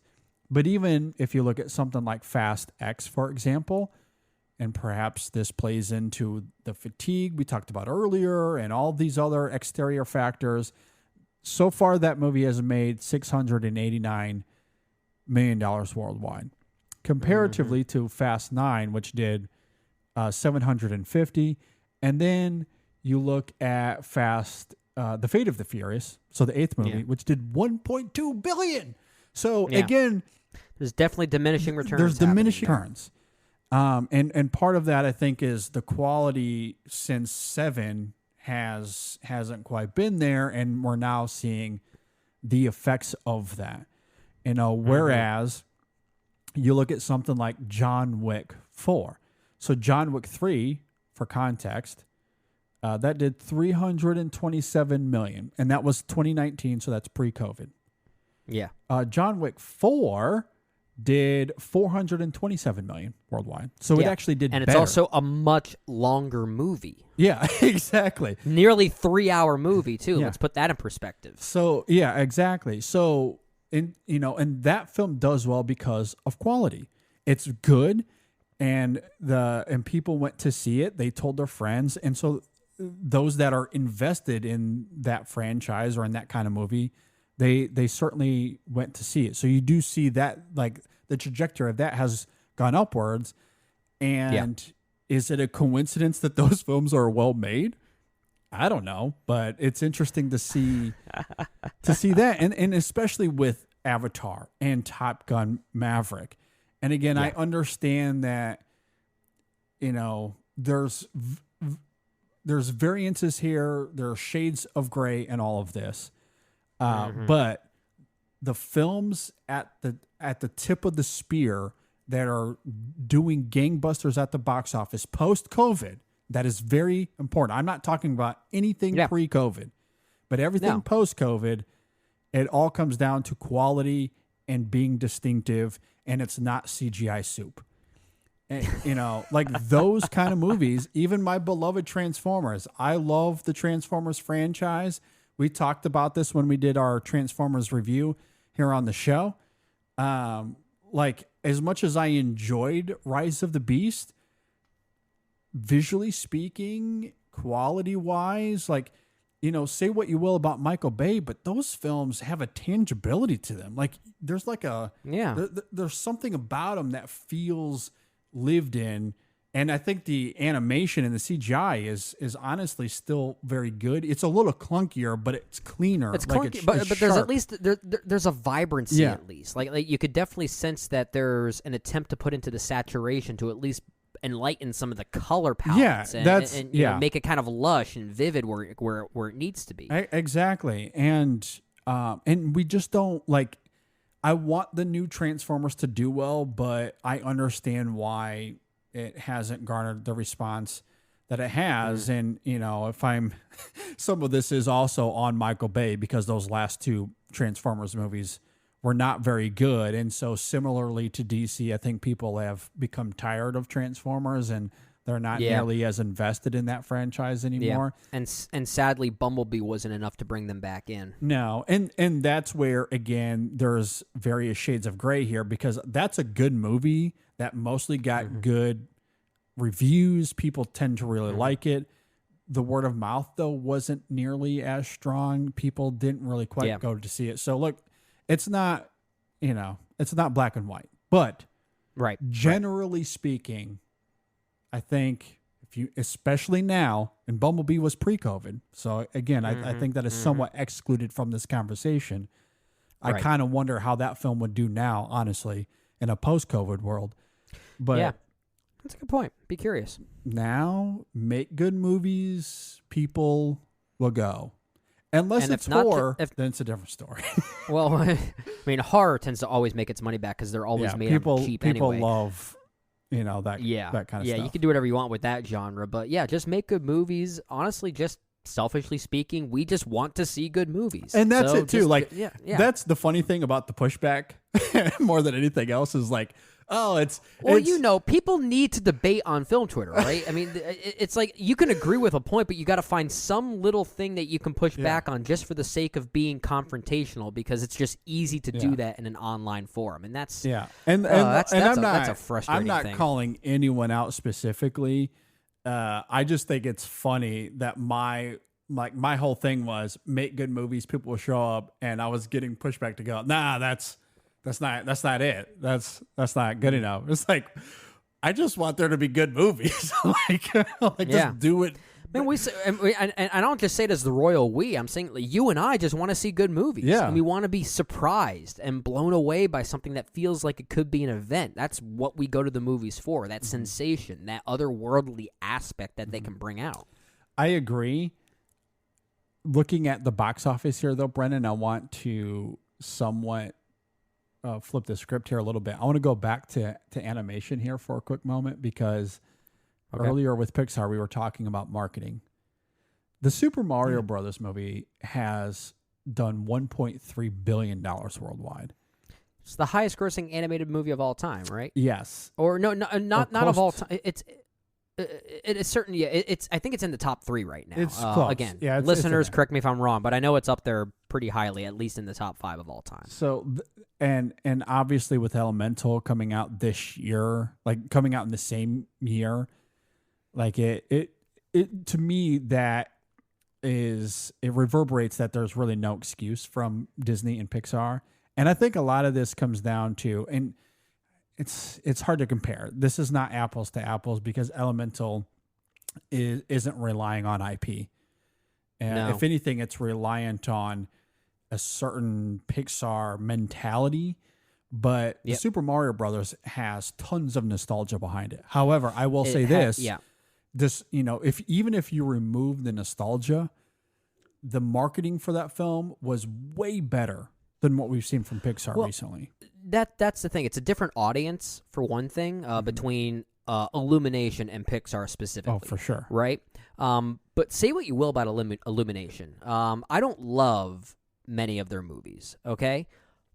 But they know how to market the shit out of their movies because they know exactly who they're targeting, and they target them well. Yeah. And those are younger kids. Yeah. These are young kids that they are feeding into the mindset of, and I have to give them credit for doing that very well. Like they may not make the best quality movies, in my opinion, but I think they're some of the best movie marketers in the animated world nowadays. Yeah. They know how to target. They do a really good job at it. Well, and that's the thing with the Minions movies and Super Mario Brothers. Look, Secret Life of Pets were also that was a big hit too, if I'm not mistaken. Absolutely. And you're right that they know what their audience is, and the movies themselves are mindful of that as well, because those movies, and quality wise, it's certainly why I adore Pixar more, because the Illumination movies are pretty formulaic and a bit childish, but that's why families love them. Yeah. Where Pixar, like Elemental, is this mature allegory about immigration. Look, my 7-year-old could not comprehend that, let alone even younger kids than that, who can go into Super Mario Brothers movie and love that. Like, and my son saw that as well and loved it. Like, he loved Super Mario Brothers. So, and he likes a lot of the Minions movies as well. So, like, those movies, say what you will about them, they know who they're making this for, and they're not trying to be Pixar. And they certainly deserve credit for that. And they do. To your point, they know how to market those movies accordingly. They do. And look, I love that Pixar isn't trying to lower their threshold in terms of their artistic they're not values. pandering to a different audience because they know there might be more money in it. But that's the thing. If you know what your audience is and you know what that mindset is, it changes how you market that specific film to that audience. And I think, if anything, if we want to try and broaden this observation, Pixar, I think, just hasn't done as good of a job at that type of, outbound marketing, that type of targeting that Illumination is very good at. It'd be a very different strategy, but it's how you go about feeding into that specific mindset and that audience, which I think Pixar has just been kind of hit or miss on. I agree. No, I very much agree. Before we transition, do you have any other thoughts on the current state of cinema as it is? July, I think it's in July. Don't we see another Criterion sale at Barnes & Noble coming up? Yeah. So if there's any message here, buy physical media. Buy Criterion. They have some pretty good movies, if I do say so myself. Yeah. No, that's another interesting thing about where we are right now. And I don't know what the future is in terms of not just awards movies, but like these small indies. Like earlier this year, I thought it was promising that I had to go see Showing Up in a theater. It was exciting. I got to see Asteroid City and Past Lives in a theater. I don't, with the box office the way that it is, with superhero movies, even, not doing well, Pixar not doing well. I don't think theaters are going away anytime soon. Don't get me wrong. I'm not trying to make this like the bleakest point I've ever made here on the show. No. But I am curious what the next few years are going to look like. Is it simply, an indication that there's superhero fatigue and these movies aren't very good and people just don't care anymore? I'm hoping it's more that. I'm hoping that it's just Pixar, being a victim it's just of segmented to either this subgenre or this studio or something. Yeah, or Pixar being a victim of Lucas' success, and people being conditioned to watching things at home. I guess I'm hoping it's that, and hoping that maybe we can burst out of that bubble a little bit, because like watching a midnight special in theaters, like that was a small movie in 2016. And like I remember but that was like a religious experience for you, wasn't it? Absolutely, like this religious, spiritual experience. Like I would love to have more of those experiences. Not that I can't have them at home. I certainly have, but there's something about going to the theater that, I guess if we're going to keep this on religion, like it is my church. So to speak. It kind of is, yeah. Like that's kind of where I go to and there's nothing like seeing a new movie for the first time in that setting, and it blows you away, like let's say a Midnight Special or First Man did for you, or like a Petite Maman did for me. Yeah, exactly. Or like the Tale of the Princess Kaguya, when I saw that back in 2014, and I was like, this is one of the greatest movies I've ever seen. Not to say that every year needs a movie of that caliber to do that to you, but every year there are movies that at least come close, that move you in a new and invigorating way that still respects and appreciates the art itself and the preservation of it. And that's the church aspect that we always talk about with this. For sure. Which is to say, going back to just make good movies. Yeah. Hopefully, through like the Past Lives and the Asteroid Cities and, the Midnight Specials of the world, hopefully we'll be able to kind of, keep those in theaters moving forward. Because I certainly want to be able to have those experiences. I just don't want it to become IP. And who knows, maybe the failures of a lot of these IP films we've seen recently, maybe it'll give way for some of these lower tier budget movies to kind of make their way into theaters. One can only hope that maybe there is a positive ripple effect that could occur from all of this. I don't know if it were to happen. It still seems too soon to tell, but maybe we can look back on this and think, oh man, all those complaints that we had about these movies and these big budget movies not being very good and doing terrible numbers, aren't you glad that happened to lead to like maybe it'll be one of those conversations we have in, I don't know, 10 years or so. Yeah. I agree. The last thought I have on this, and then we can transition here. As much as I have enjoyed the Marvel machine, and I'm looking forward to what James Gunn might have up his sleeve, I would love to get back to a world where there's a little bit more priority on art and not executives, with greed in their eyes, just kind of strumming their fingers and asking these things to be out, every single year, because, I mentioned Michael Bay earlier and his visual eye, or even something like, of course there's like Lord of the Rings as another great example, or how about Pirates of the Caribbean? Like the practical and even the CGI, the CGI of those films, and we're talking about 20 years ago now, and the CGI of those films is remarkably better than anything today. Yes. Yeah. Because Davy Jones is one of the greatest digital creations I have ever seen put to screen. I agree. And how often do we hear the visual artists, that are working in Hollywood talking about how they are being worked to death because of all these superhero movies. Like, I thought that first Iron Man actually looked really good. They took their time with that. The majority of Phase 1, I think, looks amazing. It looks really good. Like, you can certainly tell, like, Phase 1, Phase 2, like, they were taking their time, and it's not until, like, these like recent years where it's become CGI soup. Same thing with DC, and even outside of superhero movies, just a lot of blockbusters we get to these days.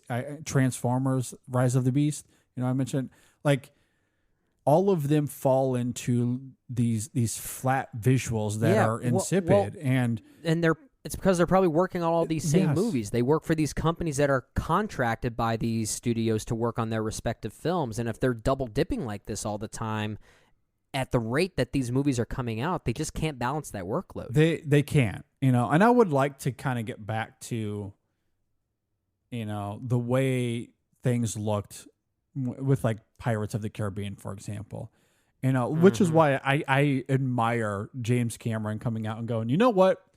We're pushing all of these movies back 3 years. Avatar 5 is coming out in 2031. That's incredible. That's insane. Oh my God. Could you, like, I can't even imagine, like, in 2031 doing a press tour for something you filmed 14 years ago. That is oh my God, that's almost our ages right now between the first Avatar and Avatar 5 then. Yeah. Wild. That's insane. That's I mean, well, it's younger than us. Now we're in our 30s, but that's what, 2009 to 2031. That's 22 years. Yeah. So it's insane. And that's a full youthful lifetime. It's insane. Yeah, and I respect that Goat Cameron is like, look, I need time to get this right. And he delivers. He certainly delivers, and no one batted an eye when that came out, other than it was like, okay, this is funny, but everyone's like, let him cook. That's what we want. Trust Cameron. We talk about Illumination knowing how to market their movies. Cameron knows how to market a movie. I don't know how he does it or what his strategy is, but somehow his movies just feed into the mindset of people who like going to the movies and are curious, and they're going to see his work regardless if it's like 17 hours long. It doesn't matter. Yeah, I agree. And look, I'm still looking forward to what Marvel and DC and all these other, if they continue Transformers, a film isn't entirely predicated on its visuals. It can still have great characters and performances and thematic nuances to it that's still really great. But it is a visual medium. You can't completely separate the craft, the artistic visual craft, from what we're seeing on screen. And, Maverick and The Batman, The Way of Water, like all of these films are indicative of what you can do to, take cinema to a new level. And people right now, post-COVID, are responding to that. They are. So I guess essentially that's my main point, what I was trying to get at earlier. I think that's fair. All right, let's talk about, as we wind down here, Paul Thomas Anderson. Because good filmmaker. He recently celebrated a birthday, and people were talking about their favorite Paul Thomas Anderson films. So in honor of his birthday, I thought it would be fun to kind of end the show here by doing a Paul Thomas Anderson ranking. Yeah. Talking about our rankings of PTA. Yeah. I think this is fun. It's fun because every time I open up my ranking of his films on Letterboxd, I feel like, wait, I think I need to change this. I think I need to change something. There's always something There's one movie in particular that is always fluctuating on my list. Okay. And if we're on that topic, I'll go ahead and say it right now. It's Magnolia. Oh, yeah. I saw a lot of conversation about this on social media. Yeah, like right now I have Magnolia somewhere around 3rd or 4th place, but there are other days I have it as low as 7 or 8. I tend to prefer the later era of Paul Thomas Anderson as opposed to his earlier films.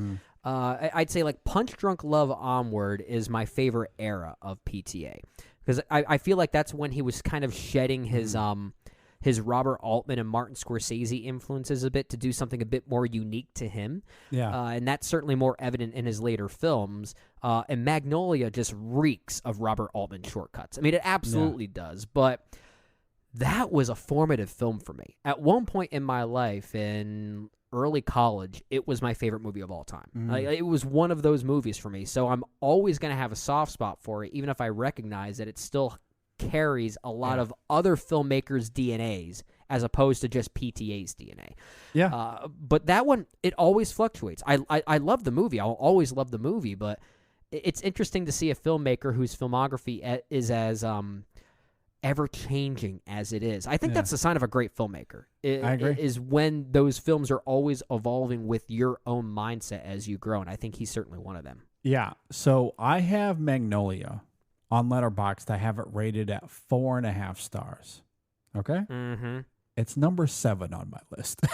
And that's out of 9. Oh, well, how many are you ranking? Are you ranking his 9 feature films, or are you including his documentary, Junoon? I do have that in here, but I have that last, so we can disregard it if we need to. Okay. But yeah, of his features, I still have it at 7. But to reiterate, I have it at 4.5 stars, and it's still one of my favorite films of '99. So, same. You know? What do you, let's start from the bottom up. I'm curious. What do you have at last place, just to get some of these out of the way? I have Hard 8 at number 9. All right, I have Hard 8 at a Hard 8. At a Hard 8, I have Boogie Nights at 8 for me. Okay. Wow. Okay. Boogie Nights is my 9, actually. And I know a lot of people love that one, and we'll put that one really even like that one higher. a lot too. Yeah. I like it a lot too, but that's that one I really sense the Martin Scorsese influence in. Like I see so much of Goodfellas and Casino in that movie, and that's fair. It's a little distracting at times. Like the whole opening shot of Boogie Nights, as well crafted as it is, it's so reminiscent of the Coco Cabana sequence from Goodfellas that I just can't help but be a little frustrated by it. So like I mean, all filmmakers have their influences, right? They always wear them on their sleeves, especially when they're getting started. You know, it's kind of how you find your own voice. So I'm glad PTA made these movies, even if I don't necessarily think they're some of his best and most original films. But I'm glad they exist as they do to lead to other films in his filmography later on that I absolutely adore, and we'll talk about those too. Well, and that's the thing about imitation, you know, because we'll sort of get into this with the Indiana Jones thing, with Dial of Destiny. Look, imitation, I can understand why or how that can be distracting. However, when you do it like PTA does with Boogie Nights, like that is imitation at its best. Well, that's it's really well done. Imitation. It's imitation, but it at least has its own emotional ethos that feels like its own thing. Yeah. Like when I see these characters interact like a family, there is this own. PTA's channeling his own emotional voice that feels like something new. Really, if anything, it's the aesthetics that he's more or less copying from other filmmakers. But I think he does a really great job in that mimicry, and the performances are very good. Like it's still very entertaining. Like that's just a really well crafted film, even if it's not as original or it doesn't have the thumbprint of PTA as we know him to be post Magnolia. Right. I mean, that's still it's a still really good movie, even if it's still really good, heavily influenced. You know? Yeah, Boogie Nights is, I mean, it's my least favorite PTA film, and even that one I would put no less than maybe 3 out of 5, or 3.5 out of 5 on Letterboxd, which is where I currently have it rated from a star rating standpoint.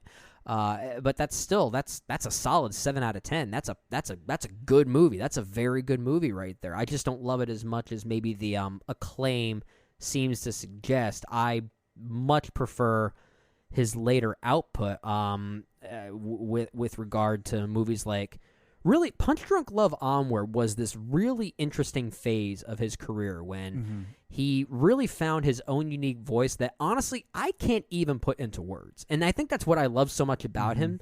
So many great filmmakers, you can sort of describe in some way. Like, you could talk about what choices they make as a director, as a storyteller, as an emotional storyteller as well, what they like to do thematically.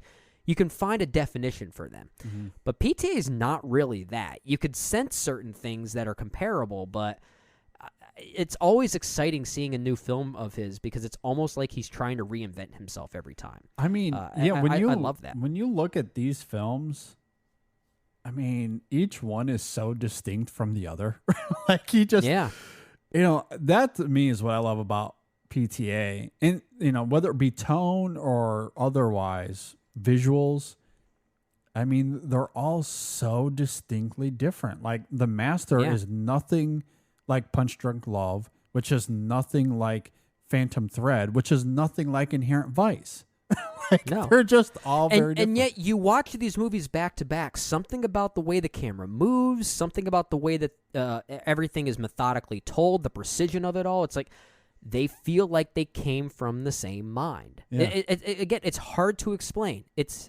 It kind of falls into that same Stanley Kubrick kind of thing where it's like these feel so different, yet they don't. Mm-hmm. But I love that. It's so fascinating. I agree. Okay, so we agree on 8 and 9, just the order's different. Right. So what do you have at 6 and 7? 6 and 7. Number 6 is Inherent Vice. Number 7 is Licorice Pizza. Okay. I have, and again, let me be crystal clear about this. Mm-hmm. My 4, 5, 6, and 7 can be pretty interchangeable depending on the mood I'm in and what I've recently watched. I was going to say, what's most fresh in your mind is going to rank higher, I guess. Yeah, so, take this with a grain of salt. Like, that my 4, 5, 6, and 7, flip a coin with them. But here's where I'm at right now. Number 6 is Phantom Thread, and 7 I mentioned is Magnolia. Yeah. I'll just mention my 4 and 5 since I grouped them together. Okay. At 5, I have Licorice Pizza, and at 4, I have Inherent Vice, which I think partially why I haven't ranked that high is because I think it's as good as anything PTA has done, and no one will champion that film except me and maybe a few others. Oh, I will. I know you will too. Champion yes, I should include we. I mean, I have it ranked at number 6, which is lower than you, but if I'm basing this list just based on, pure rewatchability, I might put Inherent Vice higher than I have it. My number 4 and 5, just to keep this conversation going in this way, my number 4 is Magnolia, and my number 5 is Phantom Thread. Phantom Thread I have ranked as highly as I do because it's one of those movies. It's great, but it's one of his best crafted movies. I think just from a visual and artful standpoint, it is one of his best works ever. I don't think he'll ever top it in that way, but it's also a movie that feels like a different movie every time I watch it. It's a movie that gets progressively funnier every time I watch it, and I'm starting to see it as like this quasi ghostly rom-com of sorts. But I don't always feel the urge to revisit it as much as, let's say, Inherent Vice, for instance. Yeah, I agree. Yeah. And if I'm looking at this more objectively and removing myself from the equation, Phantom Thread would probably be 3 on this list for me. Yeah, I push it up higher too. But, and there's another film that I'll mention earlier, but Inherent Vice is one of those that doesn't get nearly as much love as it should, and I think it's just as good as Phantom Thread or Licorice Pizza or Magnolia. That movie is so funny. It's hilarious. It's so funny. And I think it has way more on its mind than it's given credit for. I love the 70s aesthetics of it. The interesting colors and shadowing of it I think is fascinating, and just the characters are a wild trip. And so that's the film I want to champion that one because not many others will. And so that's why I think I have that at number 4, maybe more than anything I think that's else, fair. But. I think it's a very good film. It's certainly one of my favorite films of 2014 when that came out. I think it was in both of our updated top 10 lists for that year. Yeah. Okay, so in the top 3, There Will Be Blood will be number 1 for most people. I assume that's the case for you. It's number 2 for number me. 2. Oh, you have Punch Drunk Love at number 1. But that is my favorite. I think you mentioned that earlier. PTA. Yeah. Okay, so I have that at number 2. So we agree on that. Okay. So Yeah. But I mean, regardless, it sounds like we have the same top 3, just in a different order. yeah, so I have The Master at number 1. That to me is, I forget where I had that ranked, but it was in my top 10 of the decade, of the 2010s. I had it as my favorite movie of the decade. You have it at number 1.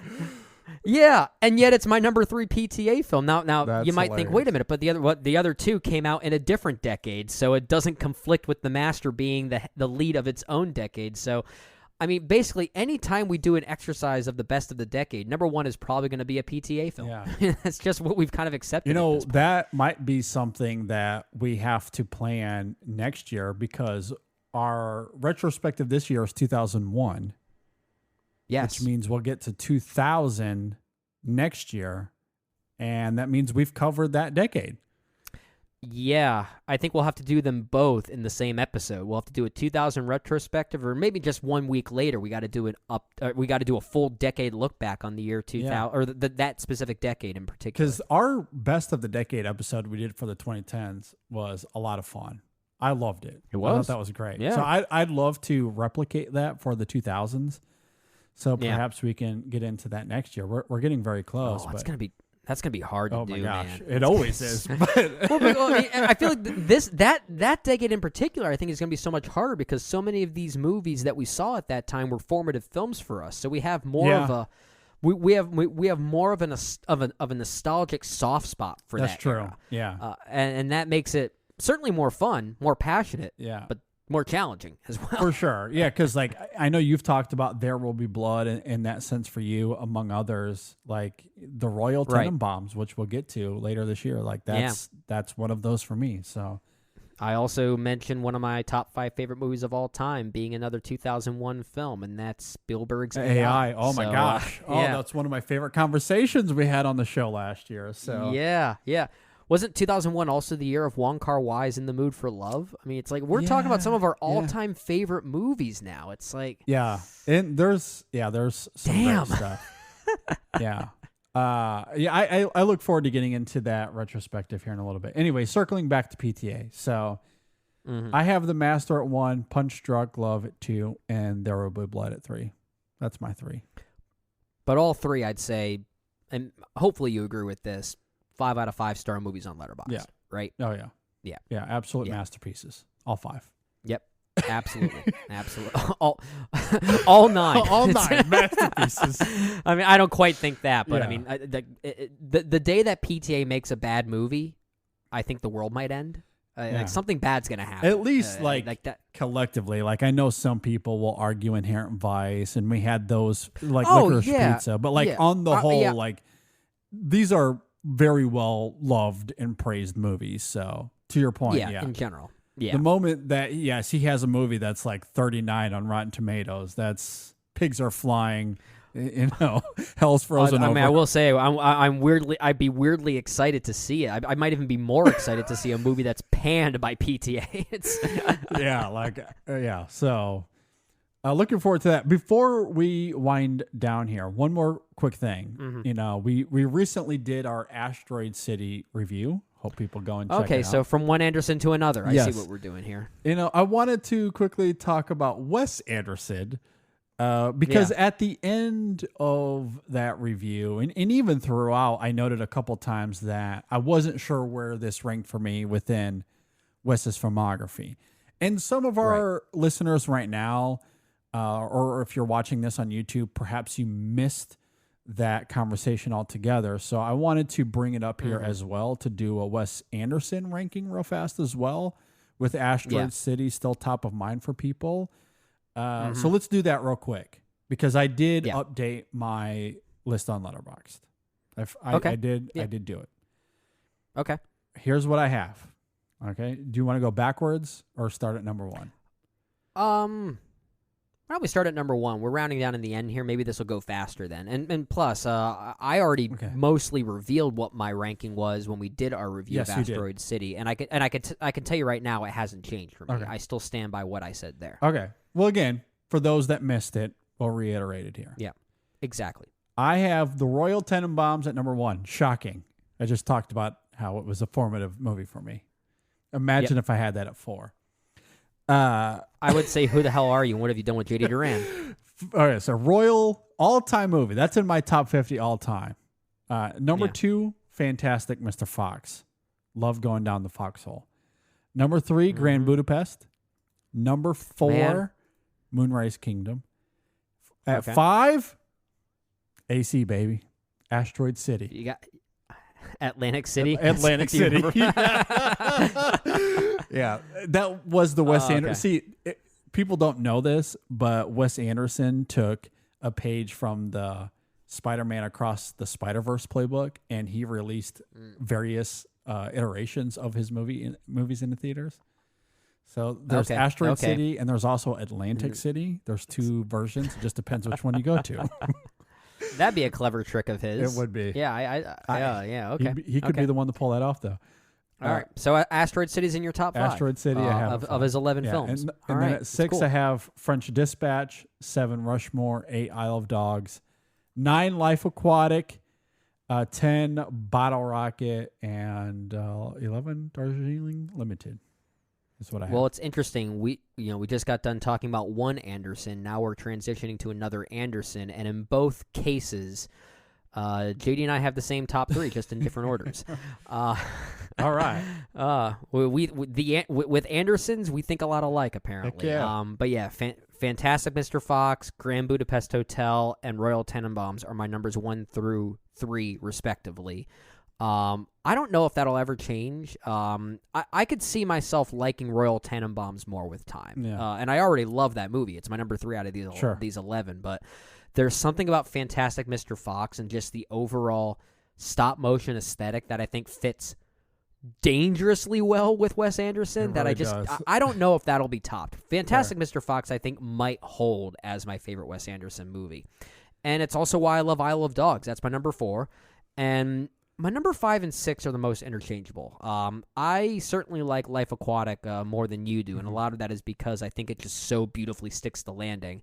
But I do think Asteroid City is a more compelling and interesting and well-crafted and more thoughtful movie. I think it's a more consistent movie. That's my number 6 right now, but I could easily see that moving up to number 5 as time goes on. So that's what I have there. Rushmore's my number 7. Darjeeling Limited I have at number 8. French Dispatch number 9, Moonrise Kingdom number 10, and Bottle Rockets I have at number 11. Okay. There we are. After the top 3, good it was filmmaker. we were a little bit, there's some disparity there.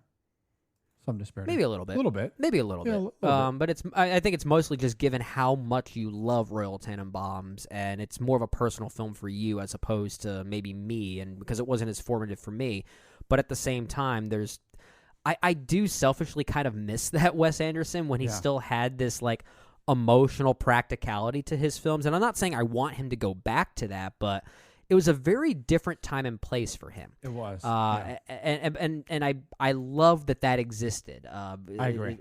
It made for some really interesting stuff, especially with regard to Royal Tenenbaums. I think that's secretly a very devastating and beautiful movie. I agree. And I think that's what I loved so much about Asteroid City in terms of the emotion of it, the melancholy of it. And then, as we talked about, there's the experimentation element of that film that I think is absolutely captivating. I think that's also why I loved The French Dispatch, too. So, I'm loving this new era of Wes. That's for sure. Sad Wes Anderson's good Wes Anderson. I agree. Experimental Wes Anderson, I think, is really fun. Yeah. Wes Anderson. Yeah. Take that, AI. Anyway, we didn't even talk about the topic of AI. I mean, I don't think we need to. That's too devastating. That's another We've already thing. We've already ended on a positive note. I think that's a nice way to conclude things. Yeah, we'll wind down here. Just want to say a thank you to all of our patrons. You can sign up at patreon.com/InSessionFilm. It's a really great way to support the show. And thank you to all of our patrons who are helping us out there. Next week on the show, I believe we are doing best of the year so far. Mid-year report, Mid-year baby. report. That's what we're doing. I think it's the right time to do that. Absolutely. We will have reviews for past lives coming soon as well. and a little movie called Indiana Jones and the Dial of Destiny. We'll have that. Still don't like that title, but I'm looking forward to the movie. Yeah, so we'll do a podcast review of that. I have a video review of that up right now on our YouTube channel if you want to go and check that out. And I think there'll be good compliments of one another because when you and I get together to talk about Indiana Jones, I think something tells me we'll have to do like a very quick retrospective on the 4 films leading up to it. Yeah. So it'll be a much longer and denser conversation than what you laid out there with your video review already. Even with Dial alone, there are things about it I didn't have time to get into that we'll certainly get into with the podcast discussion.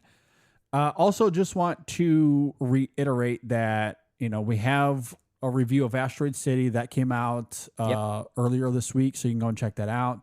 And then, in case you missed it, we also have reviews of The Flash and Elemental. Those are available as well, so be sure to go and check all that out. Our latest Women in Session podcast was really great. Kristen and Amy were joined by our own Dave Giannini, editor-in-chief. Yeah.